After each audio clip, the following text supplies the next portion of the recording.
Grace Carter's hands trembled as the courthouse doors slammed shut behind her. 20 years of loyal service, 20 years of scrubbing floors, polishing silverware, and keeping the Harrington family's secrets buried deep in the shadows of their Mississippi mansion. Now she stood accused of stealing a $1 million Civil War pocket watch. Richard Harrington's voice cut through the packed courtroom like a blade. She violated our trust. She violated our home. His silver hair gleamed under the fluorescent courthouse lights, his tailored suit a stark contrast to Grace's worn church dress. Grace Carter is nothing but a common thief. The gallery erupted, cameras flashed, reporters scribbled frantically. But what he said next silenced the entire room. "I have security footage proving she entered my private library during the storm. The watch disappeared that very night." Richard's cold blue eyes locked onto Grace's trembling form. She exploited 20 years of trust to steal from the family that gave her everything. Grace's world shattered in that moment, not just because of the accusation, but because she knew Richard Harrington was lying. And in Elmwood, Mississippi, when a billionaire points his finger at you, the truth doesn't matter. Would you survive if the most powerful man in your town pointed his finger at you? Comment your answer below before we continue. Let me paint you the picture of how this nightmare began. Richard Harrington wasn't just wealthy. He was Elmwood royalty. The software magnate had carved his fortune in Seattle before returning to his southern roots, building a plantation-style mansion that dominated the Mississippi River like a monument to old money colliding with new tech wealth. His word was law. His connections ran deeper than the river itself. Grace Carter was everything Richard wasn't, a 52-year-old black woman with calloused hands and quiet strength born from decades of enduring whispered slights and silent racism. She raised 3 children working double shifts, cleaning houses by day and stocking shelves by night. The Harrington job was her salvation: steady pay, health insurance, and the respect that came with working for the town's most prominent family. Or so she thought. The accusation struck like lightning on that storm-soaked October evening. Grace had been polishing the oak shelves in Richard's dimly lit library when the power flickered. Thunder crashed overhead. Rain hammered the mansion's windows like angry fists. The next morning, Richard claimed his prized possession, a ruby-encrusted Civil War pocket watch worth over $1 million, had vanished from his library safe. Only Grace had access, he told Sheriff Bradley Morrison, his old fishing buddy. She was the only one in that room. The charge tore through Elmwood like a tornado, leaving devastation in its wake. Grace swore her innocence until her voice went hoarse, but in a town where justice bowed to wealth and power, her desperate pleas fell on deaf ears. Richard's elite legal team moved with surgical precision. They painted Grace as a cunning opportunist who'd spent 2 decades gaining the family's trust just to betray it for personal gain. They dissected her financial struggles, her granddaughter's medical bills, her son's student loans, her mother's nursing home costs.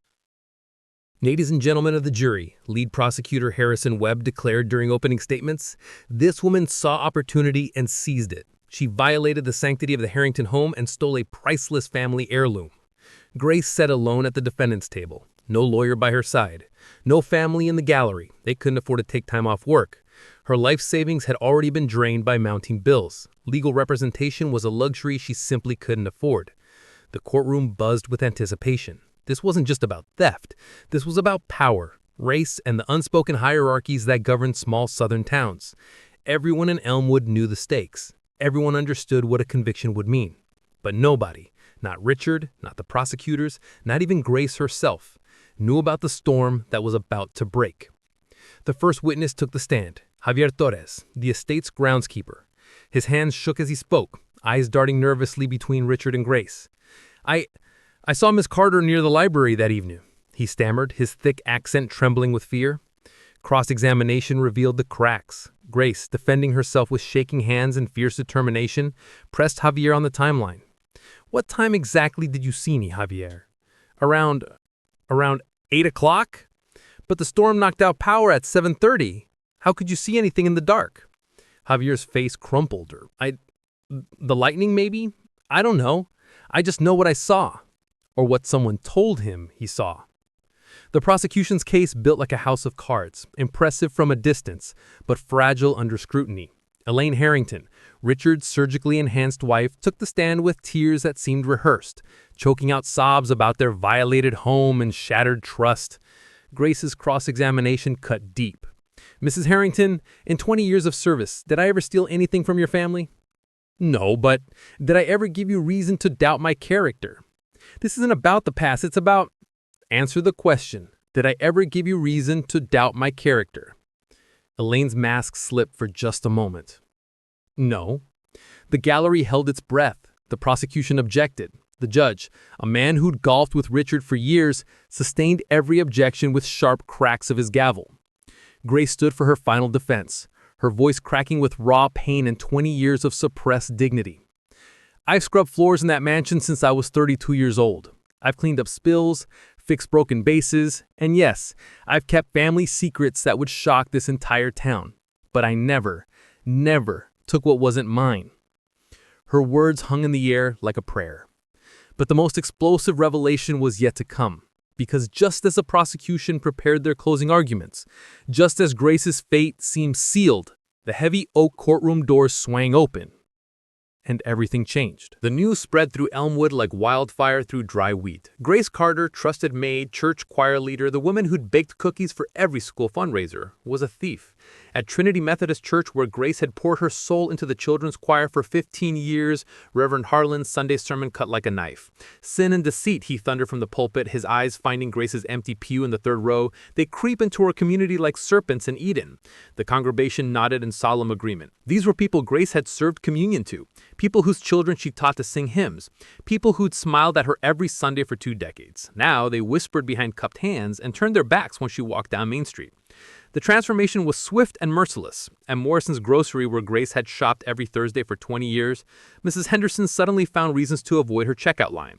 Kids on bicycles began hurling insults at her modest Cedar Grove bungalow, their young voices echoing the poison they'd absorbed from their parents' dinner table conversations. Thief! Liar!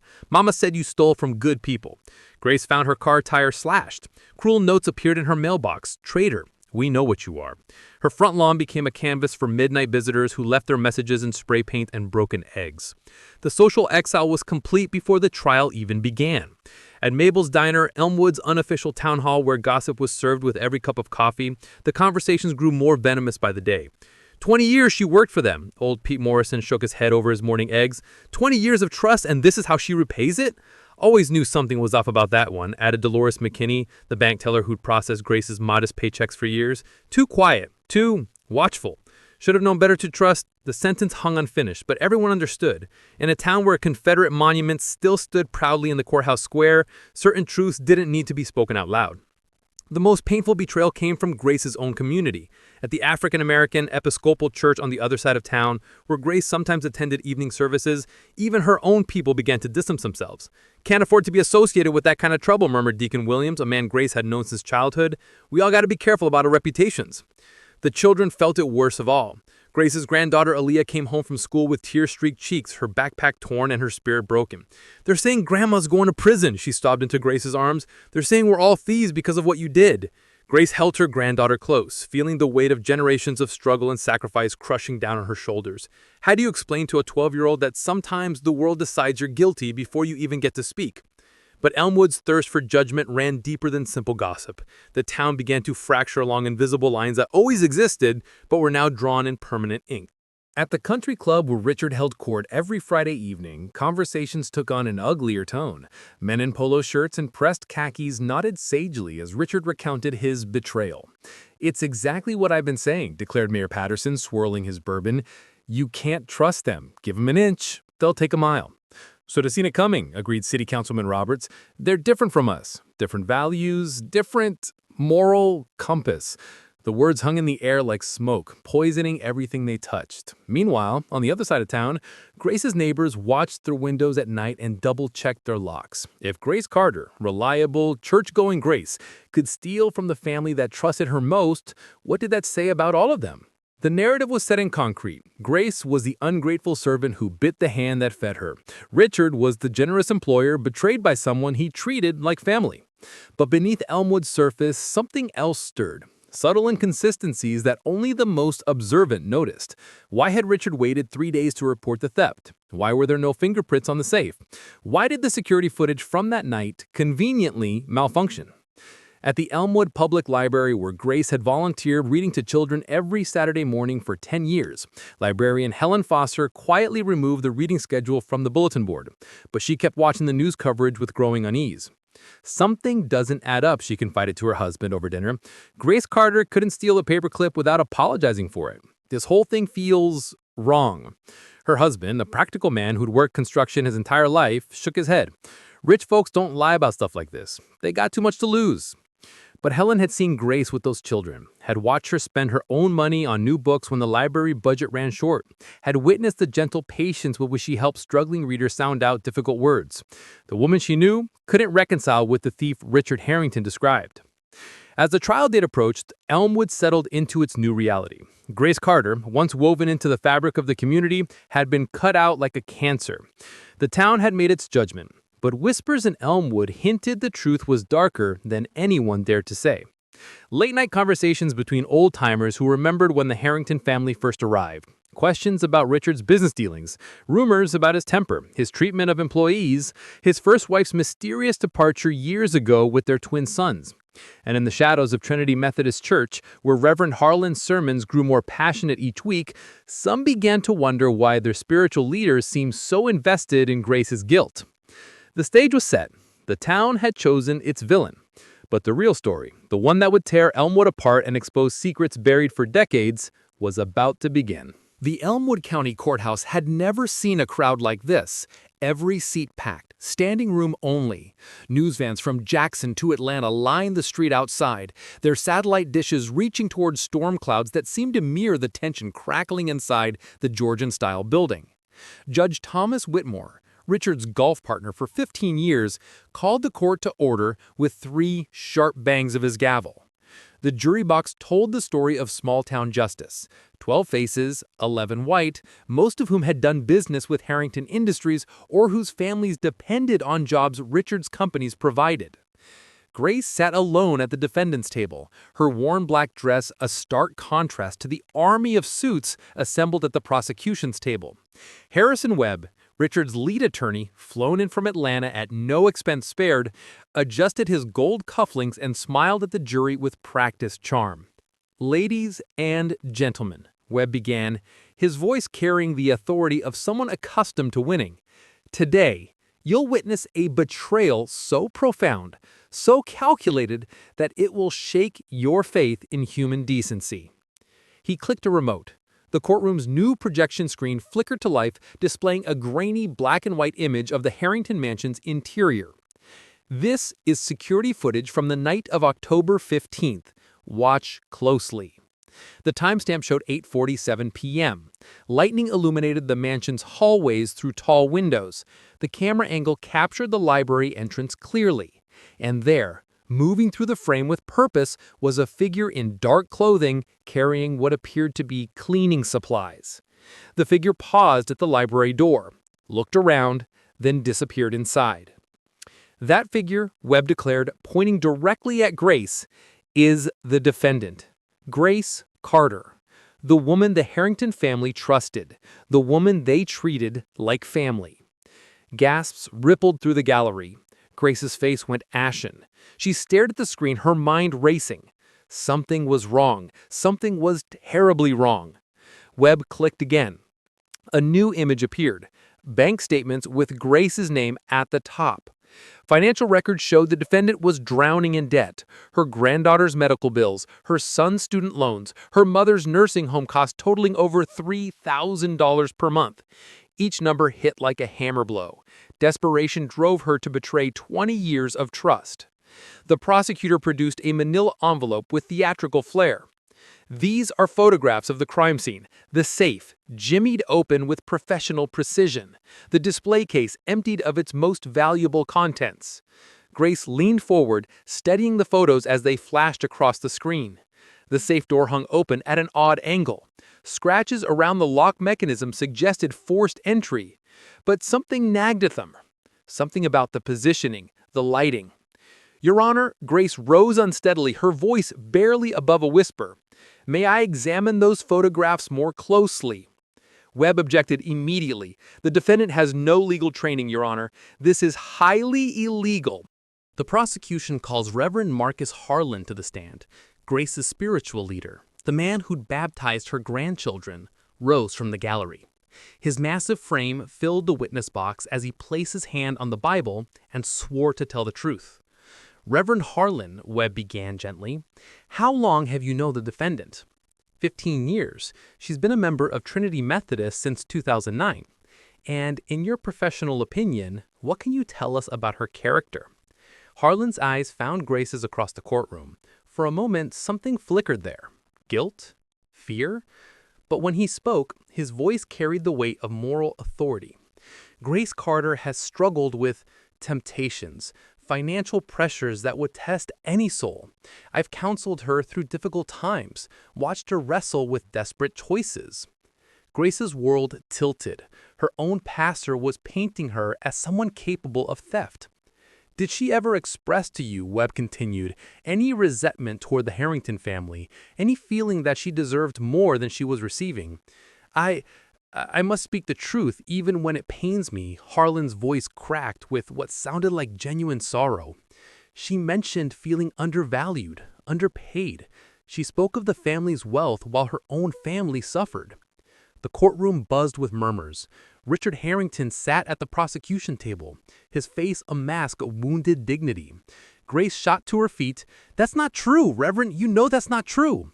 The defendant will be seated. Judge Whitmore's gavel crashed down. Another outburst, and you'll be held in contempt. Grace sank back into her chair, tears streaming down her face. Even her pastor had betrayed her. Even the man who'd prayed over her sick mother had sold her soul for Richard Harrington's influence. The prosecution's case built like a fortress around her. Financial desperation, opportunity, method, motive. But as Grace wiped her eyes and forced herself to focus on the security footage playing on a loop, her years of cleaning houses, of noticing every detail, every inconsistency, began to work in her favor. The figure in the video moved wrong, too tall, too broad in the shoulders, and the timestamp. She'd been at home with her granddaughter at 8:47 p.m., helping with homework while the power was out. Aaliyah would remember. They did math problems by candlelight. The cleaning supplies the figure carried. Grace knew every tool in her arsenal. What the person in the video held looked wrong. Too large, wrong shape. And then she noticed something else, something that made her heart race with the first hope she felt in weeks. If you believe truth always finds its way out, hit that like button so more people hear the story. Grace's hands shook as she stared at the frozen frame on the courtroom screen. There, barely visible in the grainy security footage, was something the prosecution had missed, something that proved their case was built on lies. The watch, on the figure's wrist in the video, clearly visible when lightning illuminated the hallway, was Richard Harrington's distinctive Rolex Submariner. The same watch he wore every day, the same watch he was wearing right now as he sat at the prosecution table. Grace had polished that watch 1,000 times over 20 years. She knew every scratch, every mark on its distinctive face. The timestamp showed 8:47 p.m., supposedly while she was committing the crime. But Richard's Rolex had a unique feature, a custom engraving on the side that caught light at specific angles. In the video, when the figure raised their hand to check the library door, the engraving was clearly visible. Grace frantically scribbled notes, her mind racing. If Richard's watch was on the figure's wrist, and Richard claimed to be in Atlanta on business that night, then someone else was wearing it. Someone with access to his personal belongings. Someone who knew the mansion's layout intimately. Your Honor, Grace stood again, her voice stronger now. I need to question the authenticity of this footage. Harrison Webb shot to his feet. Objection. The defendant lacks qualifications to challenge evidence that's been verified by digital forensics experts. Sustained. Judge Whitmore barely looked up from his papers. The jury will disregard the defendant's outburst. But Grace pressed on, desperation fueling her courage. The figure in that video is wearing a Rolex Submariner with a custom engraving. I can prove... The defendant will be seated immediately. Whitmore's gavel crashed down 3 times. This court will not be turned into a circus by unfounded accusations. Grace remained standing, her eyes locked on the jury. Look at the watch. Look at the timestamp. The power was out from 7:30 until after midnight. How can security cameras record during a blackout? The gallery erupted in murmurs. Several jury members leaned forward, suddenly interested. Richard's face had gone pale, his hand instinctively covering his Rolex. Webb moved quickly to regain control. Your Honor, the defense's desperate attempts to confuse a jury only prove the strength of our case. The defendant is grasping at shadows. Motion to have the defendant removed for contempt. Judge Whitmore declared, his bias now naked for all to see. But Grace's moment of defiance had cracked something open. In the gallery, she caught sight of Helen Foster, the librarian, pointing at her phone and whispering urgently to her husband. Other faces showed doubt where there had been certainty. Sheriff Morrison approached the defendant's table. "Ma'am, you need to sit down and stay quiet, or I'll have to escort you out." Grace sank into her chair, but the damage was done. The perfect prosecution narrative had its first flaw, and everyone in the courtroom felt it. Webb attempted damage control during his redirect of Reverend Harlan, but the minister seemed rattled. His previous confidence wavered as he fielded questions about the timeline, about power outages, about the technical details of security systems he clearly didn't understand. "Reverend, are you certain about the conversations you described with the defendant?" Yes, of course. I counsel many parishioners. Sometimes the details blur together, but the essence of her character concerns remains clear." Grace watched her pastor stumble through increasingly vague responses, and a terrible realization dawned. Harlan wasn't just betraying her, he was reading from a script. Someone had coached him. Someone had told him exactly what to say to destroy her credibility. But who? During the lunch recess, Grace sat alone in the courthouse hallway, studying her legal pad covered with desperate notes. The security footage bothered her beyond the watch discrepancy. She'd worked in that mansion for 2 decades. She knew every corner, every shadow, every angle. The figure in the video moved through the house like someone familiar with the layout, but not someone who cleaned it every day. They avoided the squeaky floorboard outside the library that Grace always stepped over. They approached the safe from the wrong side, the side that would be awkward for someone who'd opened it hundreds of times while dusting. Someone had staged this. Someone had deliberately created evidence to frame her. Helen Foster approached during the break, her face full of concern. "Grace, honey, I've been thinking about what you said. About the power outage. You remember it?" "Of course I do. The whole town was dark that night. We played board games by candlelight with the grandkids." Helen glanced around nervously, then leaned closer. "That security footage, it doesn't make sense. If the power was out, how are those cameras recording?" Grace grabbed Helen's hand. "You believe me? I've watched you with those children every Saturday for 10 years. You couldn't steal candy from a baby without apologizing for it."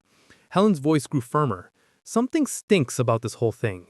But when court reconvened, Judge Whitmore had clearly been busy during the break. His first action was to warn Grace that any further disruptions would result in immediate contempt charges and removal from the courtroom. The afternoon brought more devastating testimony. Bank managers confirmed Grace's financial struggles. Former employers spoke about access codes and security protocols Grace would have known. The prosecution painted a picture of calculated betrayal spanning months of planning. Yet cracks continued to appear for those paying attention.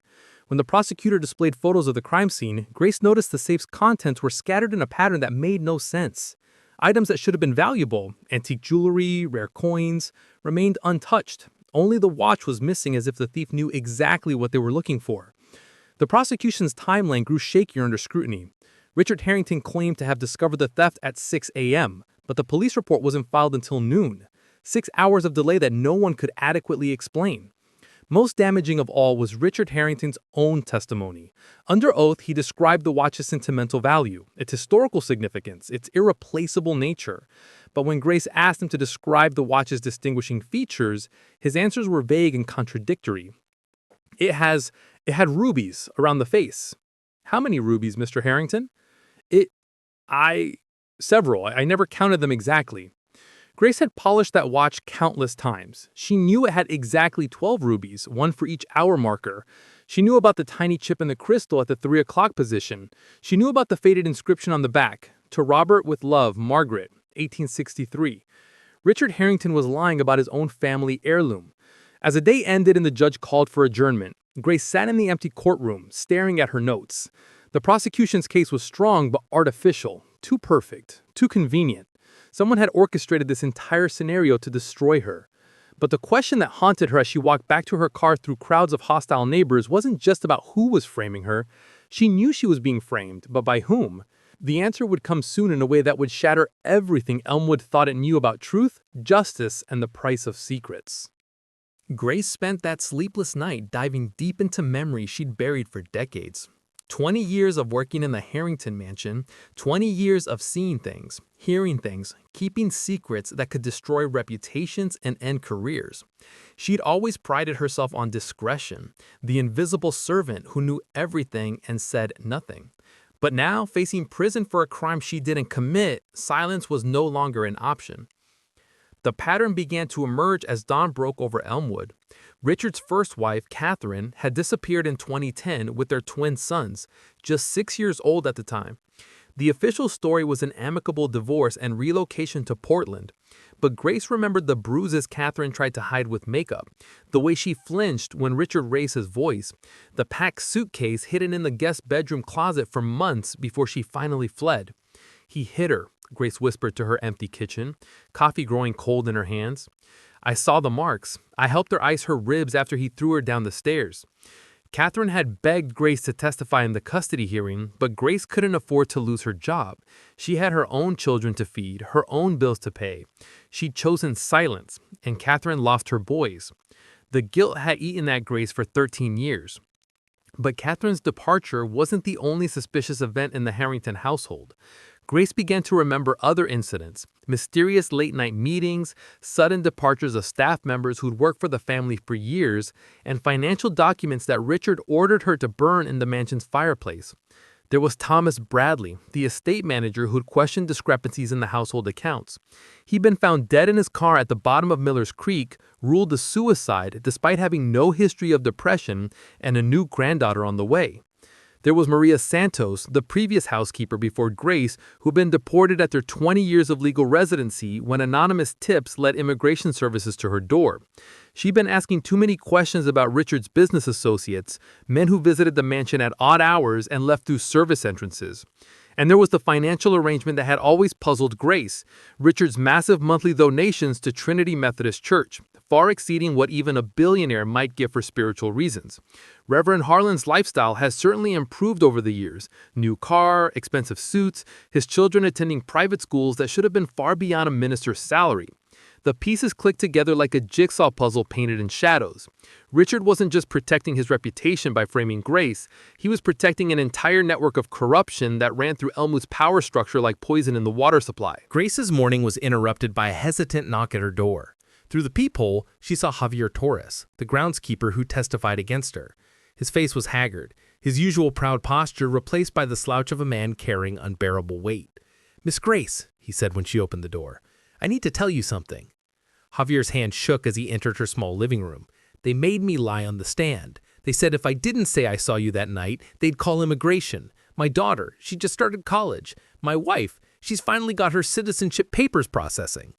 Grace felt her heart break and surge with hope simultaneously. "What really happened that night, Javier?" "I saw Mr. Richard come home around 9 o'clock. He was supposed to be in Atlanta, but I saw his car. Then I saw someone else, someone in dark clothes, go into the house. But it wasn't you, Miss Grace. It was someone taller, bigger, a man." "Did you recognize him?" Javier shook his head. "Too dark. But whoever it was, they knew the house. They moved like they belonged there." After Javier left, promising to find the courage to tell the truth in court, Grace made a decision that would either save her or destroy what little remained of her life. She was going to tell everything she knew about Richard Harrington. That evening, Grace called the one person in Elmwood she thought might listen, Helen Foster, at the library. Helen had resources, computer access, and most importantly, she believed in Grace's innocence. "Helen, I need your help researching some things. Financial records, property transfers, anything public about the Harrington family businesses." "What are we looking for?" "Patterns, connections, proof that Richard Harrington isn't the pillar of the community everyone thinks he is." They worked through the night. Helen's library access revealed layers of corporate complexity that seemed designed to hide rather than illuminate. Harrington Industries had subsidiaries within subsidiaries, shell companies registered in Delaware and the Cayman Islands, financial arrangements that made no sense unless their purpose was to launder money or hide assets. The breakthrough came at 3 a.m. when Helen discovered a series of property transfers from the church to various Harrington-controlled entities, all at prices far below market value. Trinity Methodist Church had been selling land to Richard for pennies on the dollar, with Reverend Harlan signing off on deals that enriched the Harrington empire while leaving the church with just enough money to maintain its facade of prosperity. "They're stealing from the church," Helen breathed, staring at the documents on her screen. "Richard and the Reverend, they're stealing from their own congregation." "And using the money for what?" Grace asked, though she suspected she already knew. The answer came in the form of bank records that Helen shouldn't have been able to access, but managed to pull through the library's research databases. Regular payments from Harrington Industries to a private security firm, monthly transfers to offshore accounts, suspicious cash withdrawals that corresponded with the timing of various accidents and departures of former employees. Richard Harrington wasn't just a billionaire, he was a criminal enterprise masquerading as a respectable businessman. And Grace Carter, with her 20 years of observation and her inconvenient moral compass, had become a threat that needed to be eliminated. "We have to get this information to the authorities," Helen said. Grace laughed bitterly. The sheriff is his fishing buddy, the judge plays golf with him every weekend, the prosecutor owes his career to Harrington campaign contributions. Who exactly are we going to tell? The question hung in the air like smoke. In a town where justice was bought and paid for, where corruption ran so deep that it had poisoned the very institutions meant to protect truth, what chance did two women have against a machine built to crush anyone who dared speak out? But as Grace stared at the evidence scattered across Helen's desk, proof of years of theft, fraud, and worse, she felt something she hadn't experienced in weeks. Hope. The truth was ugly, complex, and dangerous, but it was still the truth. And the next morning, when she walked back into that courthouse, she would be armed with something more powerful than Richard Harrington's money or influence. She would be armed with the one weapon that corrupt men fear most, the light of exposure shining at the dark places where secrets grow like cancer. The heavy oak doors of the Elmwood County Courthouse burst open with a crash that echoed through the packed gallery like thunder. Every head turned, every conversation stopped. Even Judge Whitmore's gavel froze mid-swing as two figures stumbled through the entrance, their faces streaked with tears and their hands clutching legal documents that would change everything. Ethan and Noah Harrington, Richard's twin sons, now 16 years old, identical copies of their father's piercing blue eyes and strong jaw, but carrying their mother's gentle heart and moral courage. They hadn't been seen in Elmwood since they were toddlers, when Catherine had fled with them into the night 13 years ago. Now they stood in the doorway of their father's kingdom, breathing hard from their desperate journey, their young faces set with determination that belied their years. Richard Harrington's face went white as death. "We're here for Miss Grace," Ethan said, his voice cracking with emotion as he stepped forward. His brother Noah flanked him, both boys trembling with fear and fury. The courtroom erupted in chaos. Reporters surged forward. Gallery members stood on their chairs for better views. Sheriff Morrison moved toward the boys, uncertain whether to treat them as disruption or as participants in the proceedings. "Your Honor," Ethan continued, his voice gaining strength with each word, "we have evidence that will prove Grace Carter's innocence and expose the real criminal in this courtroom." Judge Whitmore banged his gavel frantically.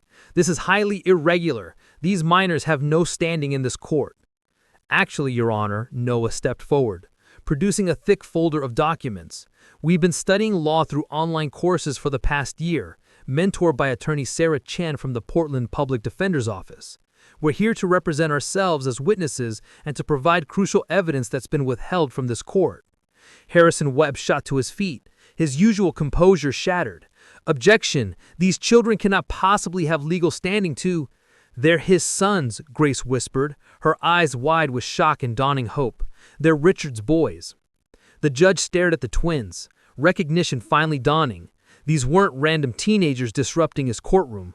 They were the heirs to the Harrington fortune, the children who'd vanished with their mother over a decade ago. "Boys," Richard finally found his voice, standing slowly from the prosecution table. "What are you doing here? How did you even— Your mother said you were in school." "Mom doesn't know we're here," Ethan replied, his young voice carrying decades of pain. "We've been following this case online. We've seen what you're doing to an innocent woman, and we can't stay silent anymore." Noah stepped forward, his hands shaking as he addressed the court. "Your Honor, we have video evidence that was supposedly lost or corrupted from the night in question. We have financial records showing massive theft from Trinity Methodist Church. And we have proof that our father has been systematically destroying evidence and intimidating witnesses." The gallery buzzed with electric excitement. Grace felt tears streaming down her face, not from despair this time, but from overwhelming relief that someone, anyone, was willing to fight for her. But Richard wasn't finished. His shock transformed into cold calculation as he approached his sons with arms outstretched, playing the role of the loving father for the jury's benefit. "Boys, you don't understand the complexity of adult situations. This woman violated our trust, stole from our family. I know it's hard to accept, but stop lying." Noah's voice cracked with the fury of 13 years of suppressed truth. We know about Mom's bruises. We know about the other people who disappeared when they questioned you. We know about Thomas Bradley and Maria Santos and all the others whose lives you destroyed. The gallery fell silent. Even the reporters stopped scribbling, transfixed by the raw emotion pouring from these two teenagers. Ethan pulled out a tablet, his fingers flying across the screen. Your Honor, we have security footage from the night in question, the real footage that somehow never made it into evidence. We also have bank records showing the systematic depth of church funds, documented cases of witness intimidation, and proof that the watch in question was never stolen at all. Judge Whitmore looked trapped between his corruption and the undeniable drama unfolding in his courtroom. With cameras rolling and the entire state watching, he couldn't simply dismiss evidence brought by Richard's own children. I'll allow the boys to present their evidence, he said reluctantly. But this is highly unusual, and everything about this case is unusual, Noah interrupted, his teenage indignation cutting through years of judicial protocol, starting with the fact that you're presiding over a case involving your golf partner.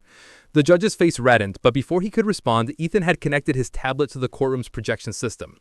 This is security footage from October 15th, the night of the alleged theft. The real footage, not the edited version the prosecution showed you.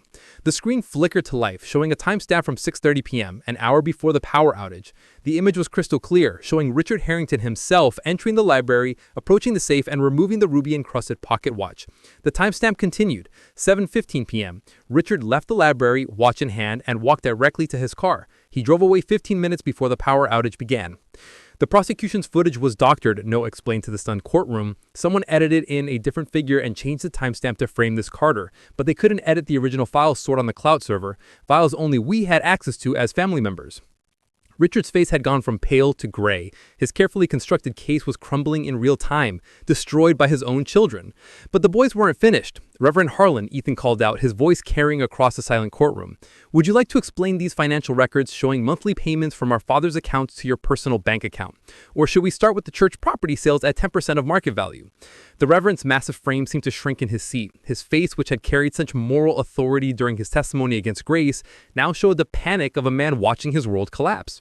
Or perhaps, Noah continued, producing another document, would you prefer to explain the signed confession from Javier Torres admitting that he was threatened with deportation if he didn't lie that he saw Miss Carter that night? Grace watched in amazement as these two brave teenagers systematically dismantled the web of lies that had been woven around her. But even as hope flooded her heart, she couldn't shake the feeling that they were walking into terrible danger. Richard Harrington was a man who'd made people disappear for knowing far less than what his sons were revealing. And now, in front of the entire world, they were destroying not just his case, but his entire criminal enterprise. Your Honor, Ethan said, his young voice carrying the weight of absolute moral conviction.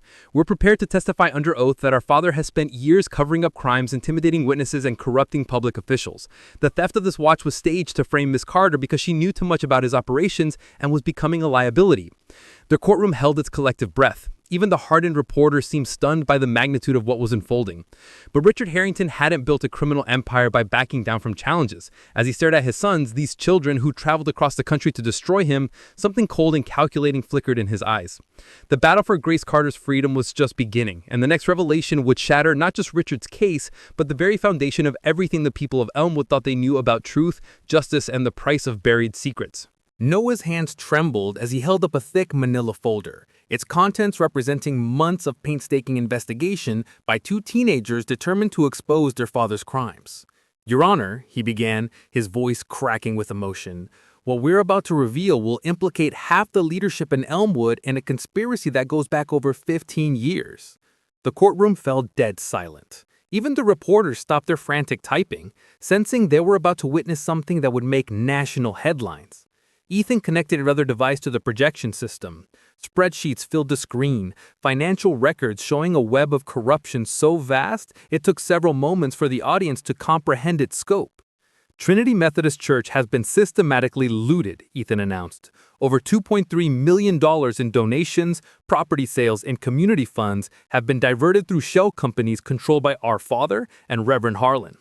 Reverend Harlan shot to his feet in the gallery, his face purple with rage and panic. This is lies. These children are disturbed, trying to— Sit down, Marcus. Richard's voice cut through the courtroom like ice. For the first time since the trial began, the billionaire's mask had slipped completely. The charming community leader was gone, replaced by something cold and predatory. You've said enough. The exchange sent chills through the gallery. Even Judge Whitmore leaned forward, his bias finally cracking under the weight of evidence that threatened to expose his own complicity. Noah clicked to the next screen. Bank records showed regular payments from Harrington Industries to city council members, the mayor's office, the sheriff's department, and even the courthouse maintenance fund. Mayor Patterson received $50,000 last year for approving zoning changes that allowed our father to build on protected wetlands. Sheriff Morrison got a new patrol car and salary supplements in exchange for looking the other way on labor violations at Harrington construction sites. The mayor's face went white. Sheriff Morrison stood up in the back of the courtroom, his hand moving instinctively toward his service weapon before he caught himself and froze. And Judge Whitmore, Ethan continued, his young voice carrying devastating authority, received campaign contributions totaling $75,000 for his last election, plus membership fees for the country club he couldn't otherwise afford. The judge's gavel clattered to his desk. His hands shook as he stared at the evidence of his own corruption displayed for the entire world to see. This is how justice works in Elmwood, Noah said, tears streaming down his face. Not through law or fairness, but through fear and payoffs. Anyone who threatens the system gets destroyed, like Grace Carter. But the twins weren't finished with their devastating revelations. The missing watch wasn't stolen. It was sold by Reverend Harlan to cover gambling debts at the casino in Vicksburg. Our father knew about the sale and helped orchestrate this entire trial to cover it up and remove Grace as a witness to their other crimes. Grace watched in amazement as decades of corruption unraveled before her eyes. The two brave teenagers had risked everything to expose a truth so ugly it threatened to tear Elmwood apart. Reverend Harlan could no longer contain himself. He lurched toward the witness stand, his massive frame moving with desperate fury. "You don't understand," he roared. "I had debts. I had obligations. Richard promised to help if you just destroyed an innocent woman's life," Noah finished coldly. "If you just used your position as a spiritual leader to lie under oath and send Grace to prison for crimes you committed." The gallery erupted in chaos. Parishioners who trusted Harlan for decades stared in horror at their fallen spiritual leader. City officials scrambled for the exits, their phones buzzing with calls from lawyers and damage control specialists. But through it all, Grace noticed something else: the way Richard was watching his sons. Not with shame or remorse, but with calculation. Even now, even as his empire crumbled around him, he was planning his next move. "Your Honor," Harrison Webb tried to regain control, "this is all hearsay and conjecture from minors who have clear emotional issues with their father. None of this changes the fundamental facts of—" "The fundamental facts," Ethan interrupted, "are that our father is a criminal who's been buying justice in this town for years, and Grace Carter is an innocent woman who got caught in his web because she knew too much." Judge Whitmore sat frozen behind his bench, trapped between his corruption and the undeniable evidence of his complicity. The cameras were rolling. The entire state was watching. Any decision he made now would be scrutinized by federal investigators who were undoubtedly already making phone calls. Noah produced another document, his hands shaking as he held it up.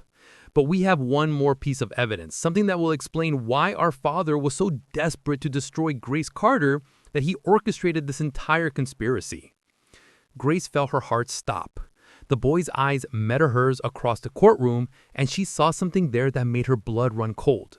Pain, sympathy, and a terrible knowledge that was about to change everything. Grace Carter wasn't just a witness to our father's crimes. She wasn't just inconvenient truth that needed to be silenced.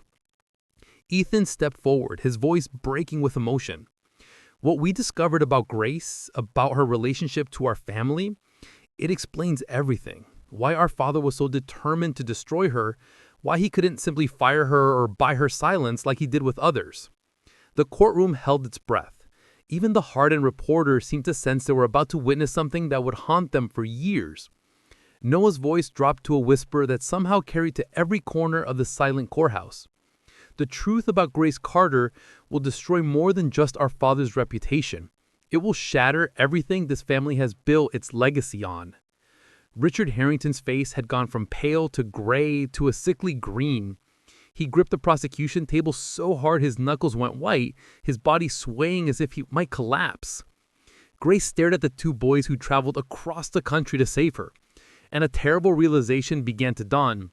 They weren't just exposing Richard's crimes, they were preparing to reveal a secret so devastating it would destroy lives, rewrite family histories, and expose the ugliest truths about power, race, and the lengths people would go to protect their darkest secrets. But what the boy said next shattered Grace's entire world. What would you do if family secrets this dark were revealed in front of the whole town? Let me know below, and stay with me because it only gets darker. The silence in the courtroom was so complete that the ticking of the wall clock sounded like thunder. Noah's hands shook as he reached into his folder and pulled out a sealed envelope marked with the logo of a Portland DNA testing laboratory. The simple white envelope seemed to glow under the harsh fluorescent lights, containing within it the power to rewrite history and destroy everything Richard Harrington had built his life upon. 6 months ago, Noah began, his voice bearing above a whisper. We started investigating our family's past. We wanted to understand why our mother fled with us in the middle of the night, why she never talks about the years before we were born, why she cries sometimes when she thinks we're not watching. Ethan stepped closer to his brother, their identical faces streaked with tears.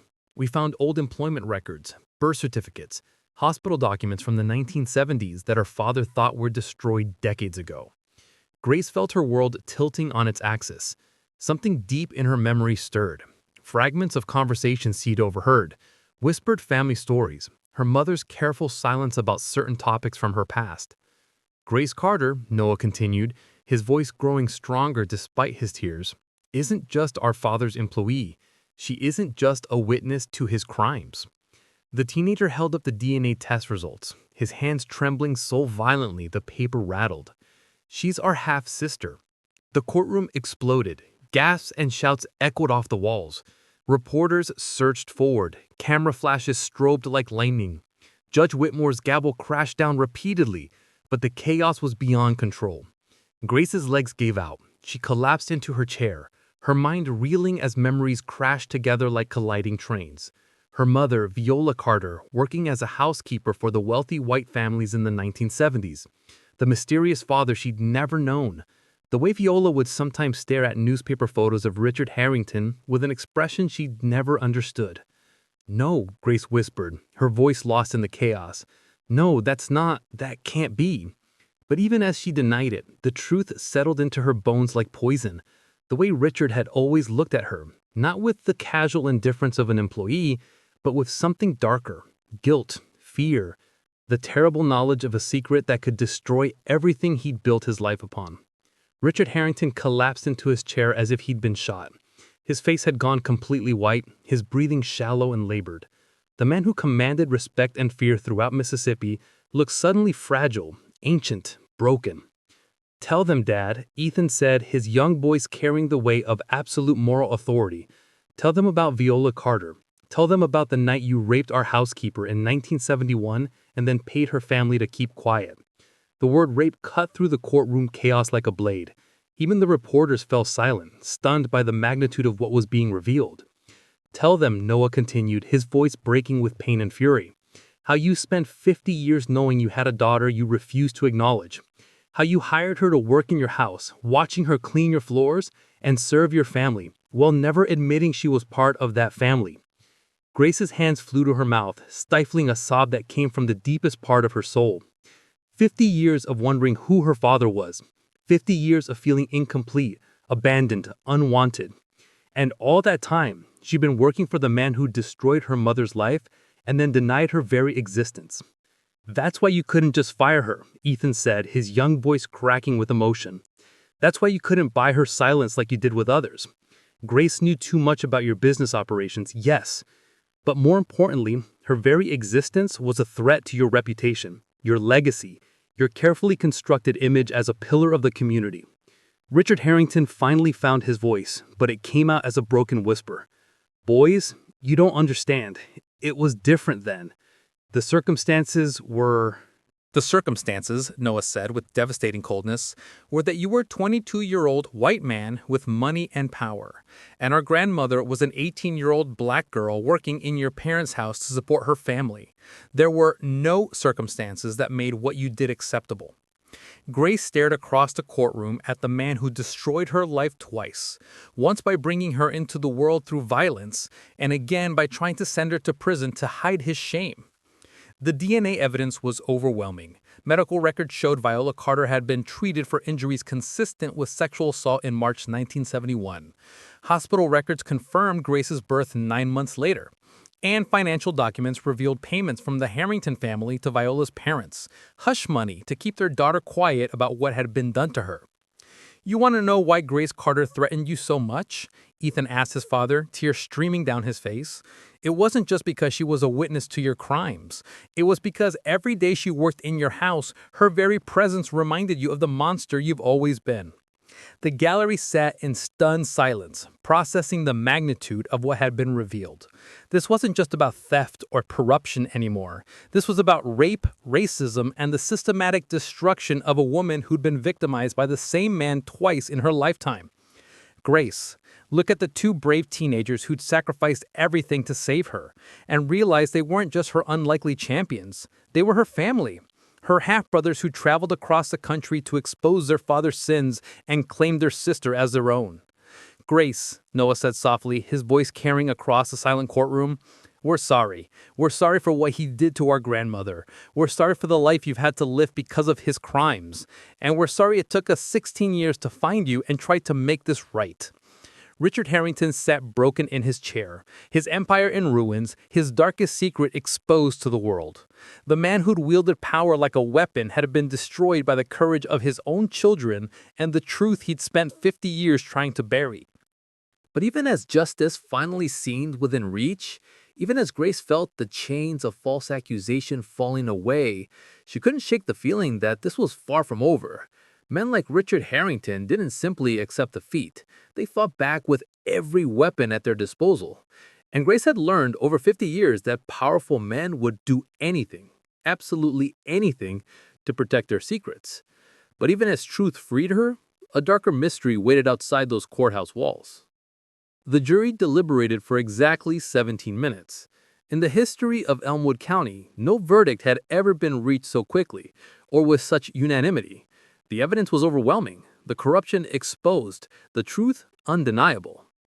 "We, the jury, find the defendant, Grace Carter, not guilty on all charges."